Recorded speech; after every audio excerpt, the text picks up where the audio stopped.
I'm Greta, 28 years old, and I never imagined I'd be standing on my childhood porch, staring at my entire life packed into cardboard boxes. This house had been my sanctuary since I was 15 when Dad died suddenly from a heart attack. Now my mother stood in the doorway with my brother's wife Melissa lurking behind her, delivering words that would shatter everything I thought I knew about family. You don't belong in this house anymore. Before I share how my own mother chose a stranger over her daughter, let me ask where you're watching from today. Please hit that like button and subscribe if family stories resonate with you, because what happened next changed everything. Growing up in our suburban Indianapolis home was like living inside a warm hug. Every corner held a memory, from the kitchen, where Mum taught me her secret chocolate chip cookie recipe, to the backyard where Dad pushed me on the swing he built with his own hands. Our house wasn't fancy, just a 3-bedroom ranch with faded blue shutters, but it was filled with laughter and love. When I was 15, everything changed in an instant. Dad came home from work complaining about chest pain, and within an hour he was gone. A massive heart attack, the doctors said. There was nothing anyone could have done. Mum and I held each other in that sterile hospital room, our tears mixing as we tried to comprehend a world without him. Marcus, my older brother, was already away at college in California. He flew back for the funeral, stayed a week, then returned to his life. That left Mum and me to navigate our grief together. We became more than mother and daughter during those dark months. We became best friends, each other's lifeline in a storm of sorrow. I took a part-time job at the local grocery store, bagging groceries after school to help with bills. Mum never asked me to, but I saw the worry in her eyes when the mortgage statement arrived each month. Every Friday night, we'd curl up on the couch with popcorn and watch old movies, crying through the romantic parts that reminded us of Dad. Saturday mornings meant trips to the farmer's market, where we'd buy fresh flowers to place on his grave. College could have been my escape route, but I chose the local university instead. How could I leave Mum alone in that house full of ghosts? I studied marketing, discovering I had a knack for understanding what makes people tick, how to tell stories that connect. 4 years flew by with me living at home, our bond growing stronger with each passing season. When Mum was diagnosed with diabetes during my senior year, I became her unofficial nurse. I learnt to check blood sugar levels, memorized which foods would spike her glucose, and drove her to every endocrinologist appointment. We developed a system, a rhythm that worked. I'd meal prep on Sundays, while she told stories about Dad's courtship, both of us pretending our eyes weren't wet. After graduation, I landed a position at a tech startup downtown. The pay was good, the work exciting, and my colleagues became a second family. For 2 years, I lived at home saving money while helping Mom with groceries and utilities. She'd pack my lunch every morning, just like when I was in elementary school, tucking in notes that said things like, "Proud of my working girl." At 25, I finally took the leap and rented my own apartment. It was tiny, just a studio 10 minutes away, but it was mine. Mum helped me pick out curtains and bought me a houseplant she insisted would bring good luck. Even living separately, I visited daily, bringing takeout for dinner, or just sitting with her while she watched her game shows. My career flourished as the startup grew. Within 3 years, I'd been promoted to senior marketing manager, leading campaigns that caught the attention of major investors. Life felt stable, secure even. I was building something, creating a future, while staying rooted in the love and support of my family home. Mum would call me every morning at exactly 7:30, right as I was having my first coffee. We'd chat about nothing important, just the comfortable rhythm of two people who knew each other completely. She'd update me on the neighbor's new dog or complain about the price of strawberries, and I'd tell her about my latest project or the funny thing my coworker said. Those were the golden days when our little family of 2 felt complete and unbreakable. Everything shifted the day Marcus called with his announcement. I was at Mom's helping her organize the basement when her phone rang. She put it on speaker, and Marcus's voice filled the dusty space. "I'm getting married," he said without preamble. "Her name is Melissa, and the wedding is in 2 months." Mum dropped the box she was holding, old photo albums spilling across the concrete floor. 2 months. She whispered, her voice a mixture of joy and hurt. Marcus laughed, that careless sound I remembered from childhood when he'd broken something and didn't want to admit it. "Yeah, we've been together 6 months. It's a whirlwind thing. You'll love her." The next 8 weeks passed in a blur of frantic preparations. Mum spent a fortune on a new dress, got her hair professionally coloured, and talked endlessly about finally having a daughter who understood fashion and culture. I bit my tongue, reminding myself this was Marcus's moment, even if the speed of it all made my stomach churn with unease. We met Melissa at the rehearsal dinner in San Diego. She was everything I wasn't, tall blonde with the kind of polished perfection that came from weekly manicures and a personal trainer. She worked as a dental hygienist in a high-end practice, serving clients who drove Teslas and vacationed in Europe. Her family owned a chain of successful restaurants, and she carried herself with the confidence of someone who'd never wondered if they belonged. "Hi, you must be the little sister," she said when Marcus introduced us, her eyes sliding over my department store dress with barely concealed amusement. "Marcus has told me so much about you." The way she said it made it clear that whatever she'd heard hadn't impressed her. During dinner, she dominated the conversation, regaling the table with stories about her travels, her sophisticated friends, her refined tastes. When Mom mentioned our tradition of Sunday dinners, Melissa laughed. "How quaint," she said. "In California, we prefer to eat out. So many excellent restaurants, you know." The wedding itself was beautiful in that impersonal magazine-worthy way. Every detail was coordinated from the succulent centerpieces to the artisanal cocktails. Mum cried during the ceremony, and I wondered if she was thinking about Dad, about how different this was from the backyard wedding she and Dad had thrown together with love and laughter 35 years ago. After the honeymoon in Bali, Marcus and Melissa returned to their life in California. We expected occasional visits, holiday calls, the distant but cordial relationship we'd maintained since Marcus left for college. But 6 months later, another surprise call changed everything. "We're moving back to Indianapolis," Marcus announced. "The California market is brutal right now, and Melissa's father had to close 2 of his restaurants. We need to regroup, figure out our next move." Mum's offer came instantly without thought or hesitation. "You'll stay with me, of course. The house is too big for just one person anyway." I was visiting when they arrived, their luxury SUV packed with designer luggage and an air of defeat. Melissa walked through the front door like she was surveying a property for purchase, her lips pursed as she took in Mom's collection of porcelain angels, the family photos covering every surface, the worn but comfortable furniture we'd had since I was a child. "The guest room will need work," she announced within 5 minutes of arrival. "The energy in here is all wrong." Mum, eager to please, immediately offered to help redecorate. "Whatever makes you comfortable, dear." Within a week, the guest room had been transformed. Gone were Mum's handmade quilts and Dad's old bookshelf. In their place stood modern furniture from West Elm abstract art that looked like expensive nothing, and a essential oil diffuser that made the whole house smell like a spa. The changes didn't stop there. Melissa had suggestions about everything. The living room needed better flow. The kitchen required organization. Even our family dinners underwent transformation. Instead of Mum's pot roast and mashed potatoes, we now ate quinoa bowls and kale salads. Melissa would explain the nutritional benefits, while Mum nodded along, trying to use chopsticks for the first time in her 70 years. I watched my mother transform before my eyes. She started wearing different clothes, trading her comfortable cardigans for structured blazers Melissa picked out. She attempted to use slang she'd heard Melissa say, sounding like a grandmother trying to be hip. It would have been funny if it wasn't so desperate. Marcus seemed oblivious to the takeover happening in slow motion.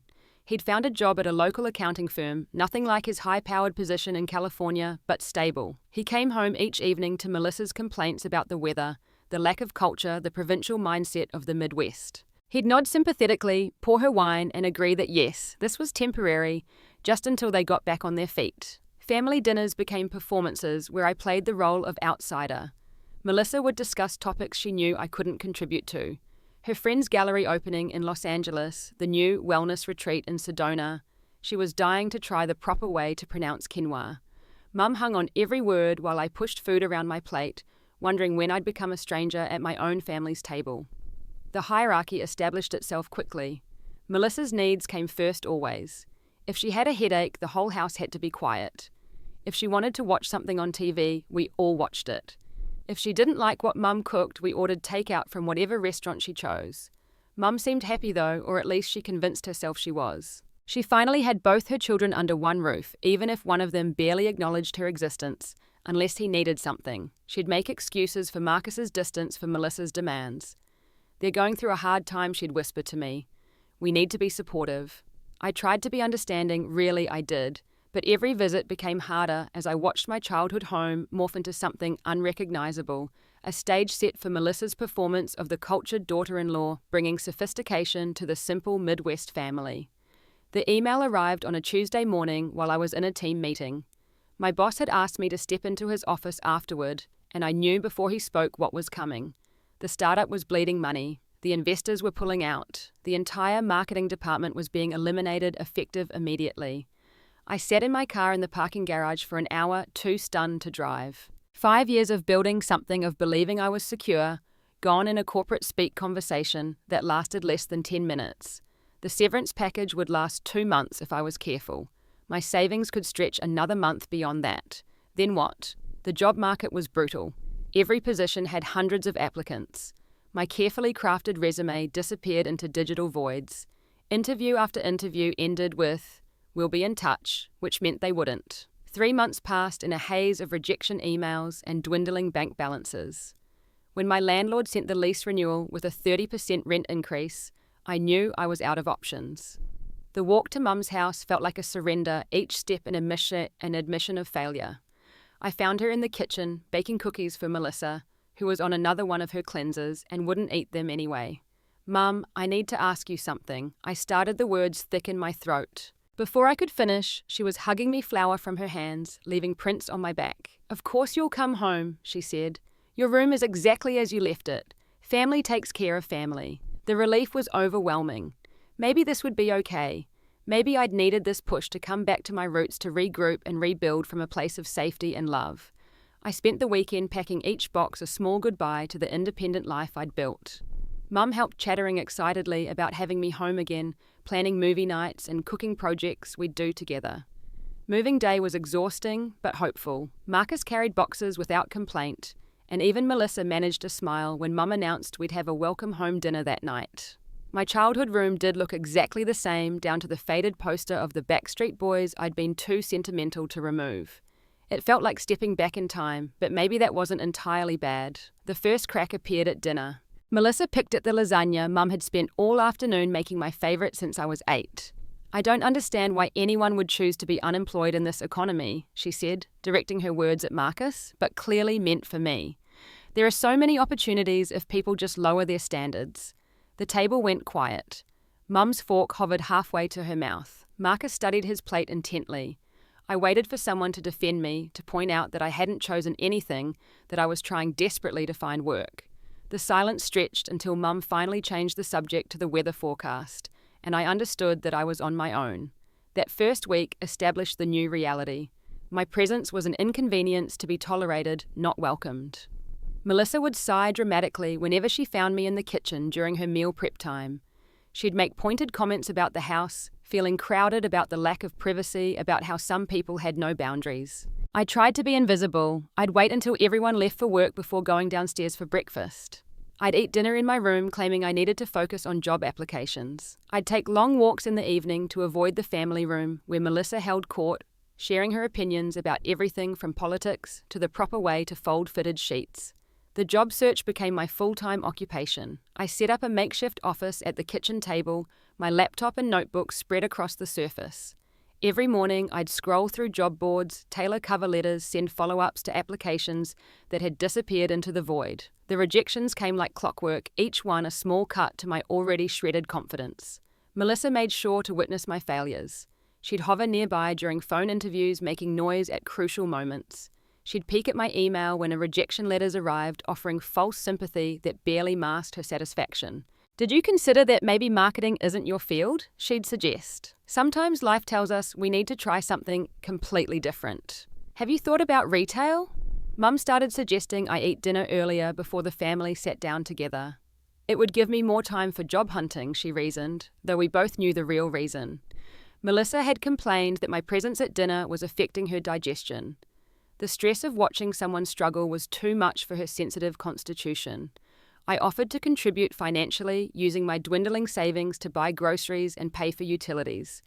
Mum accepted the money gratefully, but Melissa made sure to mention at every opportunity how generous she and Marcus were being, allowing me to stay, despite the inconvenience.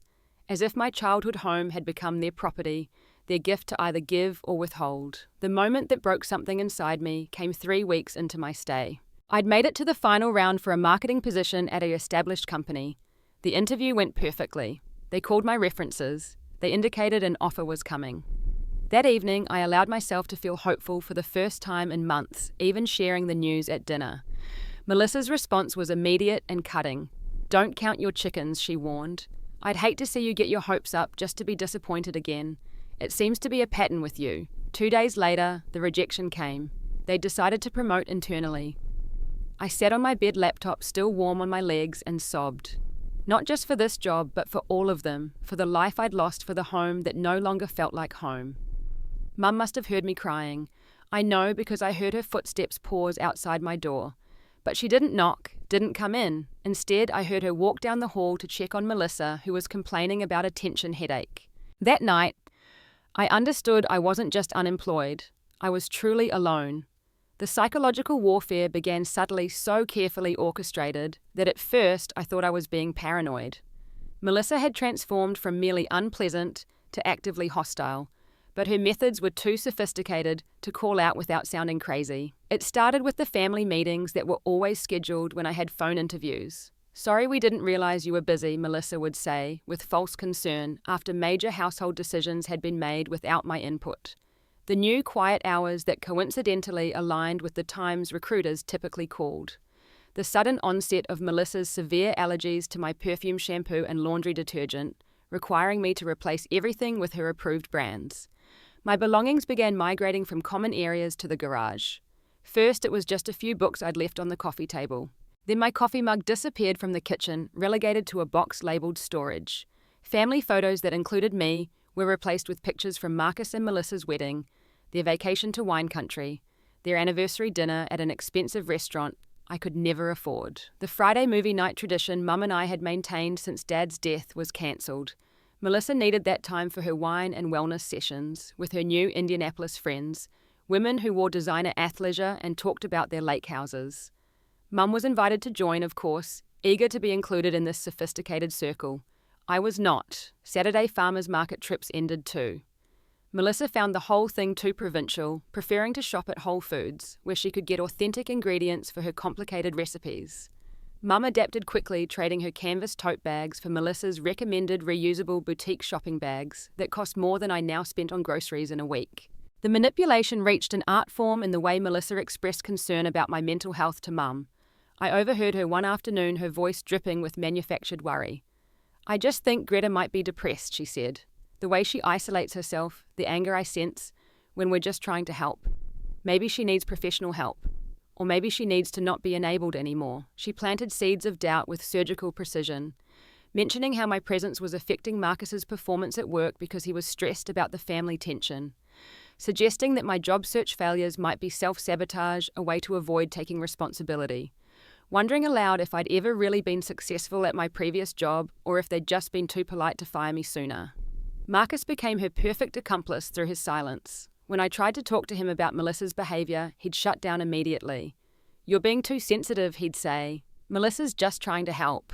Maybe if you weren't so defensive, you'd see that." His loyalty to her was absolute, choosing her version of reality over the sister who'd helped raise him after Dad died. The Thanksgiving incident should have been my warning to leave. I'd spent 2 days preparing our traditional family meal, the same recipes Mum had taught me, the ones her mother had passed down. Turkey with sage stuffing, sweet potato casserole with the marshmallow top that Marcus used to pick off as a kid, green beans the way Dad had loved them, and 3 different pies because we could never choose just one. I was pulling the turkey from the oven when Melissa arrived with bags from an upscale catering company. "Oh," she said, eyes wide with false surprise. "I thought we discussed going a different direction this year. Didn't anyone tell you? No one had told me anything?" I stood there, oven mitts still on, watching as she unpacked containers of trendy deconstructed dishes that looked like art projects more than food. Mum rushed to help her, exclaiming over how elegant everything looked.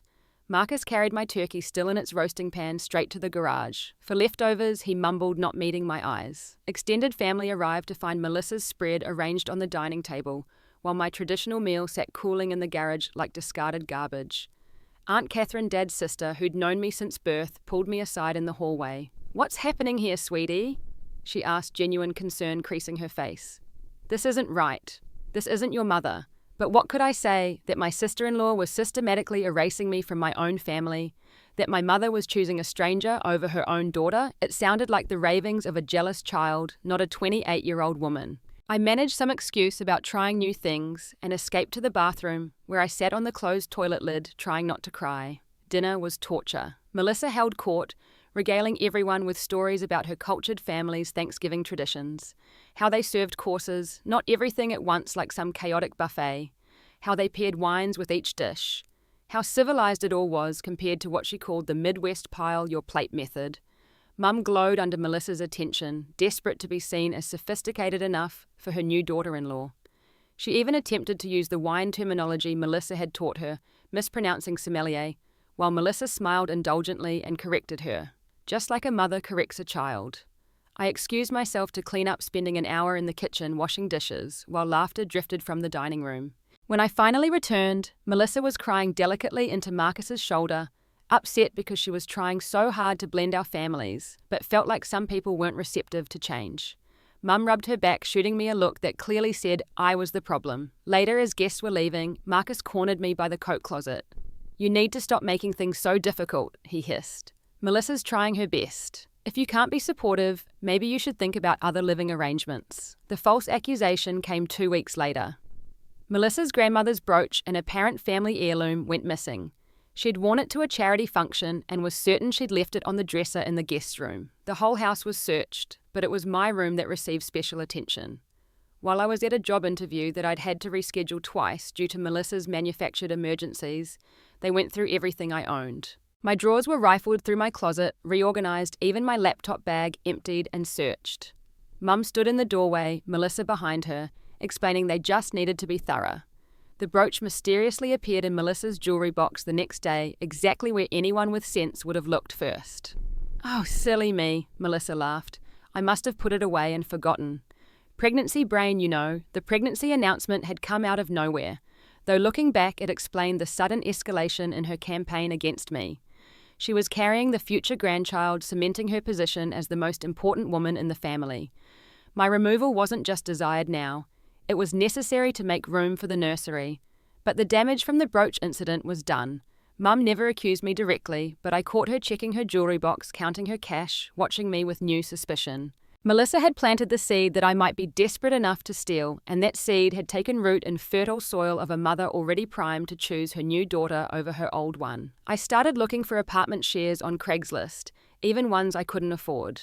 Anything to escape the psychological torture of living in a house where I was treated like an unwanted parasite. But with only a part-time retail job that barely covered my phone bill and gas, even the cheapest options were out of reach. The walls were closing in, and Melissa was the architect of my prison building it brick by brick, with Mum's willing participation and Marcus's complicit silence.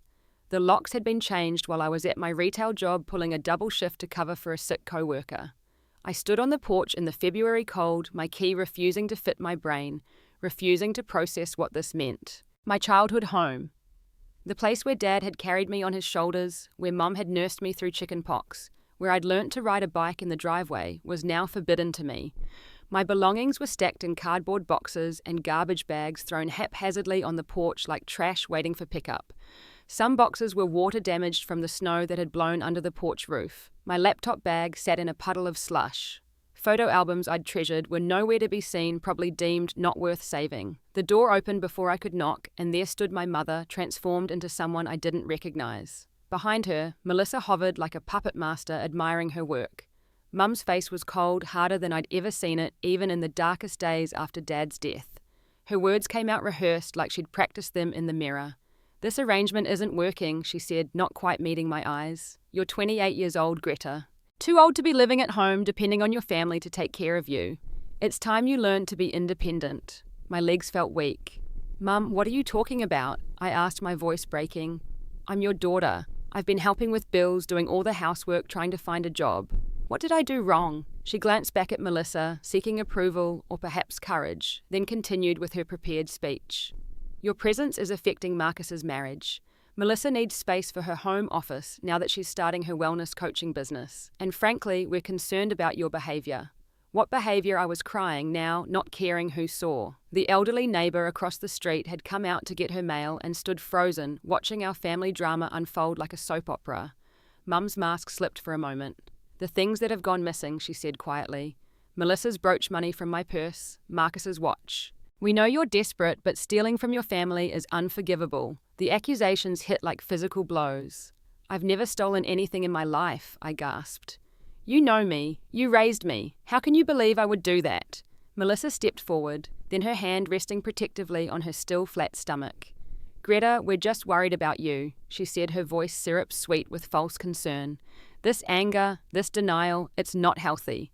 Maybe sometime on your own will give you perspective." I looked at my brother, who had appeared in the doorway, his face a study in cowardice. "Marcus, please," I begged.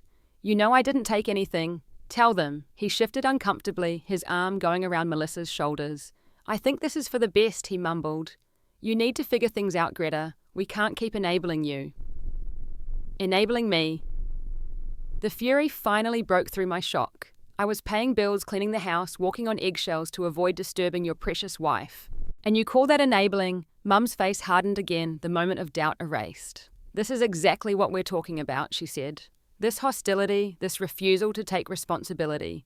You don't belong in this house anymore, Greta. It's time you accepted that." The emphasis on this house made everything clear. It wasn't our family home anymore. It had become Melissa's domain, and I was being exiled from my own history. 28 years of memories of love, of belonging erased because a stranger had decided I was in her way. I wanted to fight, to scream, to demand justice. But looking at their faces united against me, I realized the battle was already lost. It had been lost the moment Melissa walked through our door with her calculating eyes and her master plan to remake our family in her image. The rain started as I loaded my destroyed belongings into my car, adding insult to injury as cardboard boxes dissolved and precious items were ruined beyond saving. No one offered to help. They stood in the doorway watching a tableau of the family I no longer belonged to. Mom, Marcus, and Melissa, with her hand still resting on her stomach, protecting the future grandchild who would grow up in my childhood room. As I struggled with a particularly heavy box, I heard Mum say something about converting my room immediately. The nursery would need proper ventilation. Melissa responded, already planning the erasure of any trace I'd ever existed in that house. My hands were numb from the cold by the time I finished loading the car. Everything I owned my entire life crammed into a Honda Civic with a check engine light that had been on for 3 months. I sat in the driver's seat, soaked and shivering, and looked one last time at the house. My bedroom window, where I used to sit and watch for Dad's car to come home from work, now had different curtains. Melissa must have changed them already, probably while I was at work, knowing I'd be locked out when I returned. The premeditation of it all made me sick. I called Laura from the driveway, unable to form coherent sentences through my sobs. She understood anyway, giving me her address, though I'd been there 100 times, telling me to come straight over, that everything would be okay, even though we both knew it wouldn't. The last thing I saw as I drove away was Melissa's silhouette in my bedroom window, surveying her conquered territory. She'd won. She'd taken my family, my home, my history, and rewritten it all with herself as the heroine, and me as the villain who deserved exile. But the cruelest cut came an hour later, sitting in Laura's kitchen, wrapped in a blanket, while she made me tea. I checked my phone to find I'd been removed from the family group chat. The last message I could see was from Mum, posted minutes after I'd driven away. Finally getting started on the nursery. So excited for this new chapter, as if my erasure was something to celebrate. As if 28 years of being her daughter meant nothing compared to the promise of a grandchild from the daughter-in-law she'd chosen over me. Marcus sent a single text that night. "Give it time," it said, as if time could heal the wound of a mother telling her daughter she doesn't belong. As if time could rebuild a family that chose to destroy itself for the approval of an outsider. Laura held me while I cried myself empty, grieving not just the loss of my home, but the death of my belief that family meant something unbreakable. Tomorrow, I'd have to figure out how to rebuild my life from nothing. But tonight, I mourned the girl who used to believe her mother's love was unconditional, who thought her childhood home would always be a sanctuary, who never imagined she could be so easily replaced. The rain kept falling, washing away my footprints from the porch where I'd stood an hour before, as if I'd never existed there at all. Rock bottom has a way of revealing who you really are when everything else is stripped away. Living on Laura's couch, I discovered reserves of strength I didn't know existed, forged in the fire of betrayal and necessity. Laura's apartment was a shoebox barely big enough for one person, let alone two. But she never complained when my nightmares woke her, or when I cried in the shower thinking she couldn't hear. She simply made space for my pain while holding firm to the belief that I would survive this. The retail job that had seemed like failure before now became my lifeline. I picked up every shift available, working 60-hour weeks when possible. My feet ached constantly from standing, my back hurt from lifting boxes, but physical pain was easier to bear than the emotional wound that threatened to swallow me whole. After 2 weeks of searching Laura's mother, Patricia offered me her basement. It wasn't much, just a partially finished space with concrete walls and a tiny window, but it had a separate entrance and a working bathroom. The rent was less than half market rate, an act of kindness that made me cry with gratitude. I supplemented retail with a coffee shop job, starting shifts at 5 in the morning before racing to the store for afternoon shifts.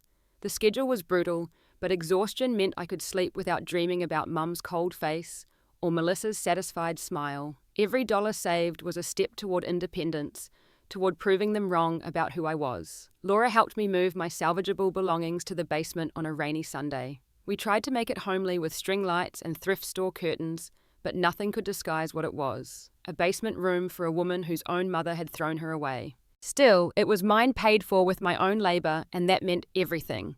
3 months passed in a blur of work and survival. I signed up for night classes in digital marketing using my employee discount at the coffee shop to fuel late-night study sessions.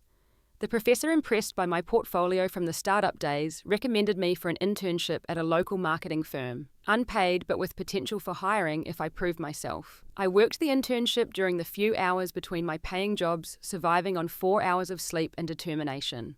My supervisor, Janet, was tough but fair, pushing me to exceed what I thought possible. When a junior position opened, she fought for me to get it, arguing that my work ethic and talent outweighed my lack of recent traditional experience. The salary wasn't impressive, but it was steady. More importantly, it was a path back to the career I'd thought was lost forever. I gave notice at the retail job, but kept the coffee shop for extra income, still too traumatized by sudden unemployment to trust a single source of income. My first real apartment was a studio in a decent neighborhood, small but clean, with windows that actually opened and neighbors who nodded hello in the hallway. Moving day was emotional. Laura and her mother helped Patricia pressing a homemade lasagna into my hands with instructions to eat properly now that I had my own kitchen. Standing in that empty studio, I felt something I hadn't experienced in months. Hope. Not the naive hope of before, when I believed family bonds were unbreakable, but a harder, more realistic hope, built on evidence that I could survive anything. Work became my sanctuary and my salvation. I threw myself into every project with the desperation of someone who knew what it meant to lose everything. My campaigns were innovative, my presentations polished my dedication absolute. Within 6 months, I was promoted to marketing specialist with a corresponding raise. The elderly woman next door, Margaret, became an unexpected source of wisdom. She'd lived through her own family betrayal decades ago, when her siblings contested their father's will, destroying relationships over money. We'd share tea on Sunday afternoons while she taught me that chosen family could be stronger than blood, that forgiveness didn't mean forgetting, and that the best revenge was a life well lived. I started therapy with the insurance from my new job. Dr. Chen helped me understand the dynamics of what had happened. How Melissa exhibited classic narcissistic manipulation tactics. How Mum's behavior suggested someone desperate for approval and belonging even at the cost of her own child. How Marcus's enablement was its own form of abuse. Understanding didn't ease the pain, but it helped me stop blaming myself.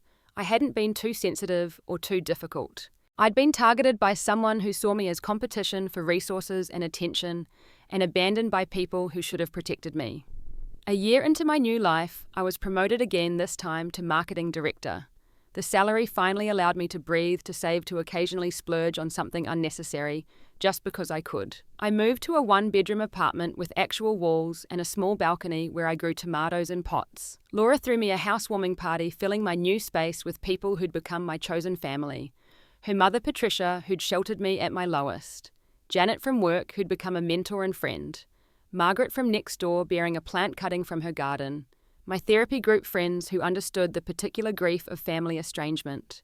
Looking around that room full of people who'd shown up for me when my blood family wouldn't, I understood what I'd really lost and gained. I'd lost the illusion of unconditional love from people whose love had more conditions than I'd ever imagined, but I'd gained the knowledge that I could build something better, stronger, more honest from the ashes of that loss. Romance wasn't on my radar until Daniel joined our marketing team. He was brilliant, but humble, funny, without being cruel, and had his own complicated family history that made him understand why I didn't go home for holidays. Our first date was coffee that turned into a 6-hour conversation. Our second was dinner, where he listened to my whole story without judgment or platitudes. He never pushed me to reconcile or forgive, never suggested I was being too harsh or holding a grudge. He simply accepted that some wounds create permanent scars and loved me not despite them, but with them included. When I woke from nightmares about being locked out, he'd hold me until the shaking stopped, reminding me I'd never be homeless again because I'd built my own home in myself. I started volunteering at a women's shelter, teaching resume writing and interview skills. Some of the women had been betrayed by families too, thrown out for being gay or pregnant or simply inconvenient. We'd sit in circles, sharing our stories and strategies, building each other up with the knowledge that survival was possible, that thriving was achievable, that being discarded didn't mean being worthless. One woman, Sandra, had been kicked out by her parents for refusing an arranged marriage. Another, Beth, had been exiled for reporting her stepfather's abuse. We were all refugees from families that had chosen comfort over truth, appearance over authenticity, control over love. Together we formed our own family of understanding, proof that blood relation was just one way to belong. My bank account grew steadily, not just with money, but with security. I'd never again be vulnerable to someone else's decision about whether I deserved shelter. I'd never again mistake conditional love for the real thing. I'd never again shrink myself to fit into spaces that required me to be less than whole. The girl who'd stood on that porch in the rain, devastated by rejection, had transformed into a woman who knew her own worth. Not because others validated it, but because she'd proven it to herself through every early morning shift, every late night study session, every choice to keep going when stopping would have been easier. Success, I learned, wasn't about proving them wrong. It was about proving to myself that their opinion of me had never been the truth. I was not too difficult or too sensitive or too anything. I was exactly enough, and the people who couldn't see that had revealed their own limitations, not mine. 1 year, 3 months, and 5 days after being locked out of my childhood home, I ran into Aunt Catherine at the grocery store. I was picking out apples, comparing prices from habit, even though I could now afford not to, when I heard a familiar voice call my name. She looked older, greyer the family drama, having aged her too. We stood there among the produce, 2 survivors of the same shipwreck, uncertain how to navigate the conversation. She broke first, pulling me into a fierce hug that smelled like the lavender soap she'd always used. "I've been looking for you," she said, stepping back to study my face. "You look good, honey. Healthy, happy even." The relief in her voice told me she'd feared finding something else. We abandoned our shopping to sit in the cafe area, sharing a pot of tea while she updated me on the family destruction I'd missed. The story that unfolded was both shocking and somehow inevitable, the natural conclusion to Melissa's manipulation. It started with money, as these things often do. Melissa had hidden massive credit card debt from Marcus, nearly $100,000 spent on designer goods, expensive treatments, and failed business ventures she'd never mentioned. When the bills came due, she'd convinced Mum to refinance the house, promising it was temporary, just until her wellness coaching business took off. But there was no business, just a website and empty promises. The debt grew, the mortgage payments became impossible, and Mum's retirement savings disappeared into the black hole of Melissa's spending. Marcus discovered the truth when the bank sent foreclosure warnings. By then it was too late to salvage anything. The pregnancy that had been Melissa's trump card turned out to be either false or lost so early it might never have existed. When confronted about the lies she'd played victim, claiming Marcus's family had driven her to desperation with their poverty mindset and lack of ambition. The divorce papers were filed within days of discovery, but Melissa had one more card to play. She'd met someone online, a wealthy older man from Chicago, who believed her story of being persecuted by her husband's backwards family.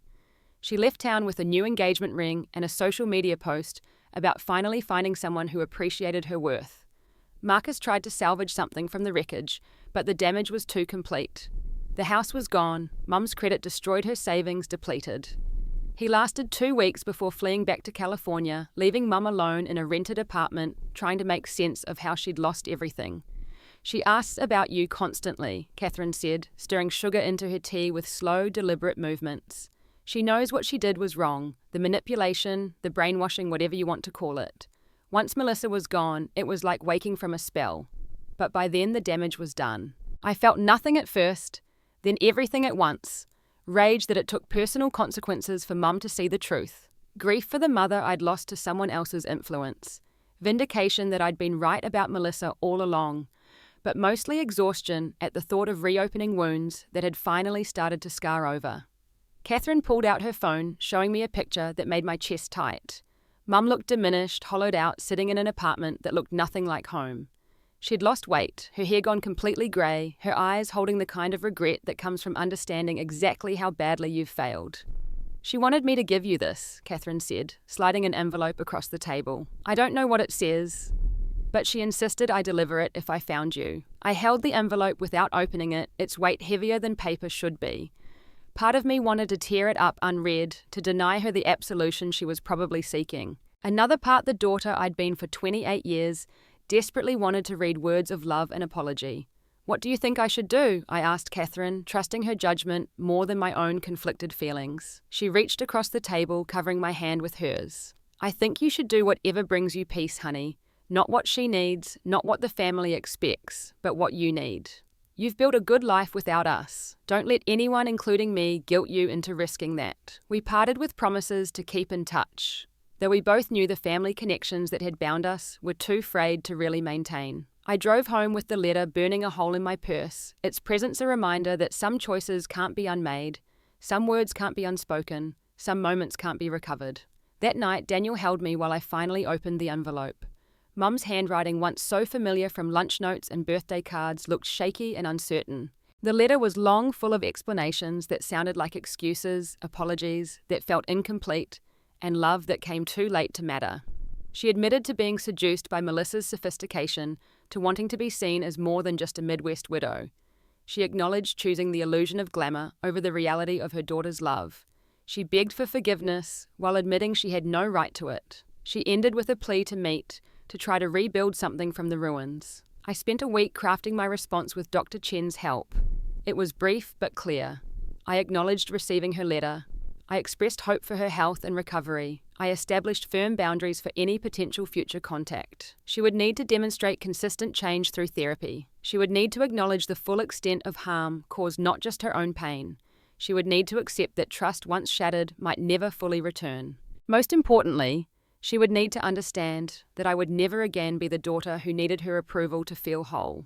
That girl had died on a rainy February evening, replaced by a woman who'd learnt to mother herself with more fierce loyalty than she'd ever received.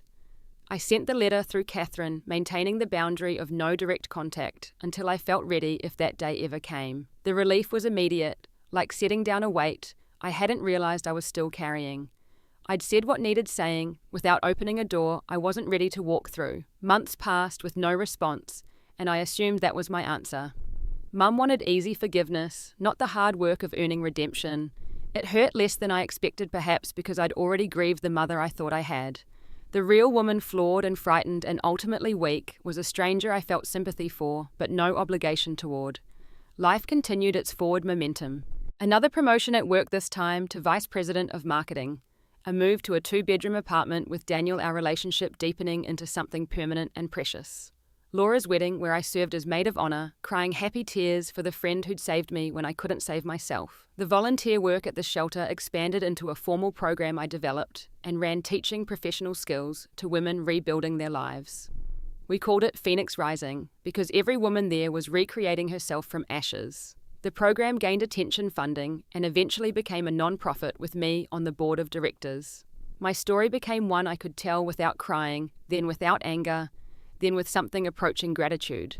Not for the betrayal itself, but for what it had revealed and required of me. I'd discovered strength I never would have found in comfort. I'd built relationships based on choice rather than obligation. I'd created a life that was entirely mine, not inherited or granted, but earned through my own determination. The family I'd lost had been replaced by something more intentional and authentic. Holiday dinners with Patricia and Laura's extended family who'd adopted me completely. Weekend brunches with my therapy friends who understood that healing isn't linear. Date nights with Daniel where we dreamed about our future without the shadow of my past darkening every plan. Margaret, my elderly neighbour who'd become my unofficial grandmother, often said that family trauma was like a forest fire. Devastating in the moment, but sometimes necessary for new growth. The old growth, she said, can become so dense that nothing new can flourish. Sometimes it takes destruction for regeneration to begin. Looking at my life now, I understood what she meant. The family structure I'd clung to had been suffocating in ways I hadn't recognised. Always trying to be good enough for Mum's approval, small enough not to threaten Marcus's ego, invisible enough to avoid conflict. The fire that destroyed all that had cleared space for me to grow without those constraints. I thought about Mum sometimes, especially on holidays or when I achieved something worth celebrating. not with longing for her presence, but with a sort of distant compassion for a woman who'd traded her daughter for the approval of someone who'd never really valued her either. She'd learned too late that Melissa's attention was transactional, withdrawn the moment the resources ran out. The last update from Catherine came on a random Tuesday. Mum had started therapy, was working part-time at a craft store, and had joined a support group for parents estranged from their children. She was doing the work apparently, but whether it was for genuine growth or just hope of reconciliation, I couldn't know and wasn't ready to find out. Daniel asked once if I thought I'd ever speak to her again. I told him honestly that I didn't know. Forgiveness, I'd learned, didn't require reconciliation. I could forgive her for my own peace while maintaining the boundaries that protected my hard-won stability. I could wish her well from a distance without inviting her back into proximity to hurt me again. The girl who'd stood on that porch in the rain would have done anything to hear her mother say she was wrong to be welcomed back home, to pretend Melissa had never happened. But the woman I'd become understood that some bridges once burned clear the path for better journeys. Some endings are really beginnings in disguise. The story I thought was about rejection had become one about reclamation. Not of my family, but of myself. Not of my childhood home, but of my ability to create home wherever I chose. Not of my mother's love, but of my own capacity to love myself through anything. That's the plot twist no one tells you about family betrayal. Sometimes losing everything you thought you needed shows you that you already have everything you actually need within yourself. Sometimes the family that throws you away is doing you the favor of forcing you to discover just how capable you are of building something better. My phone buzzed with a text from Laura about weekend plans from Daniel, about dinner from Janet, about a new project opportunity. My chosen family checking in because they wanted to, not because they had to. I smiled, typing responses full of genuine affection and anticipation. This was what belonging really felt like. Not desperate or conditional or requiring constant sacrifice. Just easy, mutual, honest connection with people who saw my worth clearly and chose to honor it daily. The family I'd built after the family I'd lost had shown me the difference between attachment and love, between obligation and choice, between settling and thriving. If you've ever been told you don't belong by people who should have been your safe place, I want you to know something that took me too long to learn. Their inability to see your worth doesn't diminish it. Their choice to exclude you doesn't exile you from love, just from their limited version of it. The space they create by pushing you out is exactly the space you need to build something magnificent. My story could have ended with me broken on that porch, discarded and destroyed. Instead, it became the beginning of discovering that I was never broken at all, just temporarily convinced by broken people that their distorted reflection was my truth. The real truth was so much better than anything they could have offered because it was mine, built on the foundation of my own strength, rather than their conditional approval. Thank you for listening to my story. If you've experienced family betrayal or estrangement, I'd love to hear how you've rebuilt your life in the comments below. Your story might be exactly what someone else needs to hear today. Please like this video if it resonated with you, subscribe for more stories of triumph over family trauma, and share this with anyone who needs to remember that being excluded from one family might just be the push you need to build a better one. Remember, you belong wherever you choose to bloom, and sometimes the family that finds you is worth more than the family that failed you. Until next time, keep choosing yourself, keep building your chosen family, and keep believing that your worth was never dependent on their recognition of it.